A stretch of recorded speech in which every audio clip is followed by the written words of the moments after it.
तभी अचानक से तापमान गिर गया। हवा घुटन भरी और बदबूदार हो गई। दीवारें जैसे उनके ऊपर गिरने लगी और पूरे माहौल में एक अनजानी दहशत फैल गई। फिर उन्होंने सुना एक धीमी दर्द भरी चीख जो घर के भीतर गूंजने लगी। यह आवाज सुनकर उनके रोंगटे खड़े हो गए। विकास के एक दोस्त ने इसे हंसी में उड़ाने की कोशिश की, लेकिन उसकी हंसी तब थम गई जब उन्होंने सामने खड़े एक भयानक साय को देखा। वह एक 10 फीट लंबी औरत जैसी आकृति थी। उसके लंबे बाल बिना हवा के भी लहरा रहे थे। उसका पूरा शरीर कोयले से भी ज्यादा काला था। वह एक लाल रंग की साड़ी में लिपटी हुई थी। उसका चेहरा इतना ज्यादा भयानक था कि जिसे देखकर डर भी डर से मर जाए। उसकी दोनों आंखें उस अंधेरे में लाल अंगारों जैसी चमक रही थी। उसकी त्वचा काली और खुरदरी थी, जैसे उसमें से सारी जान निकल चुकी हो। और वह अपने बड़े बड़े दांतों के बीच से छिपकली जैसी लंबी जीभ से मुंह के कोनों को चाटते हुए उन्हें इस तरह घूर रही थी कि जैसे कोई शिकारी अपने शिकार को देख रहा हो। विकास के एक दोस्त ने डर से बुदबुदाया, डाकिनी। तभी उस डाकिनी ने एक जोरदार किलकारी मारी। यह किलकारी इतनी ज्यादा भयानक और तीव्र थी कि उन सबकी टांगें कांपने लगी और उनमें से कुछ लोगों का तो डर के मारे पेशाब तक निकल गया। तभी उनके इलेक्ट्रिक गैजेट जलने बुझने लगे और दीवारों से एक अजीब सा तरल बहने लगा।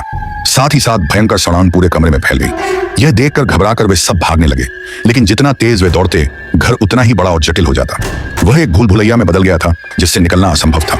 विकास के दोस्त एक एक करके गायब हो गए, जैसे कोई अज्ञात शक्ति उन्हें घसीट कर ले गई हो। उनकी चीखें पूरे घर में गूंजती रहीं, लेकिन कुछ देर बाद सन्नाटा छा गया। अब विकास ही अकेला रह गया था।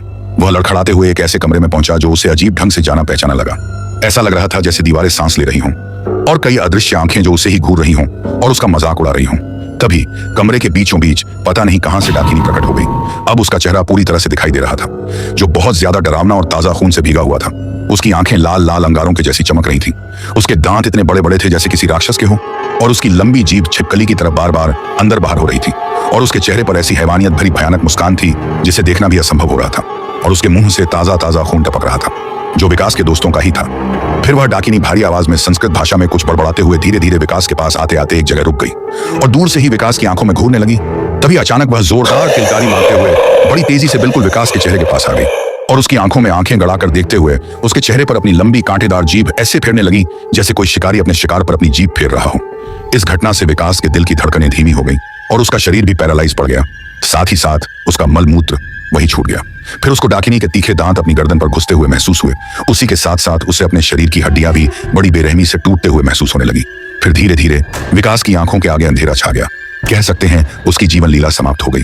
तभी एक जोरदार झटके के साथ विकास की आंखें खुली। उसने खुद को वही गांव के बीच में लेटा हुआ पाया और उसके सभी दोस्त उसको चारों ओर से घेर कर उठाने की कोशिश कर रहे थे। तभी अचानक विकास की नजर सामने पड़ी और उसने देखा वही घर। क्या अब भी विकास अपने दोस्तों के साथ उस घर के अंदर जाएगा या फिर वापस लौट जाएगा? मिलते हैं अगली खौफनाक कहानी के साथ। तब तक के लिए धन्यवाद।